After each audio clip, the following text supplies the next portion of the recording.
నమస్తే అండి. ఈరోజు నేనైతే ఎన్నో ఆరోగ్య ప్రయోజనాలున్న తోటకూరను వండానండి.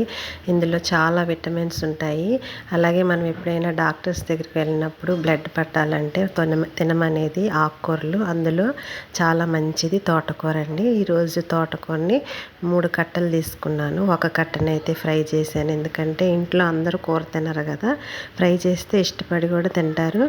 అయితే కూర ఎలా చేశానో ఫస్ట్ చూపిస్తానండి. చిన్నగా కట్ చేసుకున్న తర్వాత వాష్ చేసుకోవాలండి. 2 సార్లు 2 టైమ్స్ చేసుకోవాలి. ఎందుకంటే ఇసుక ఉంటుంది, మధ్యలో ఇసుక తగిలితే తినరు కదా, అందుకని చెప్పి చక్కగా నీళ్ళు ఎక్కువగా పోసుకొని కడిగిన తర్వాత ఒక కుక్కర్లో వేసుకొని ఉల్లిపాయలు, పచ్చిమిరపకాయలు, టమాటా, చింతపండు, అలాగే ఉప్పు, కారం, పసుపు వేసుకొని కొద్దిగా నూనె వేసుకున్న తర్వాత 1/2 గ్లాస్ వాటర్ వేసుకోవాలండి.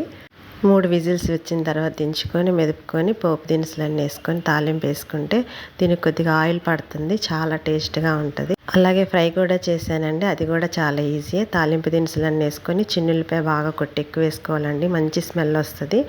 తర్వాత ఎండుమిరపకాయలు అన్నీ వేసుకున్న తర్వాత తోటకూర వేసుకొని సన్న మంట మీద మగ్గించుకున్న తర్వాత మనకి ఎలా ఫ్రై కావాలో అలా అలా వచ్చే వరకు వేసుకున్న తర్వాత ఉప్పు కారం వేసుకొని దించుకోవటమేనండి. చాలా బాగుంటుంది. మనం పెరుగు మిరపకాయలు కానీ ఆమ్లెట్ కానీ నంచుకొని తినొచ్చండి, అంతే.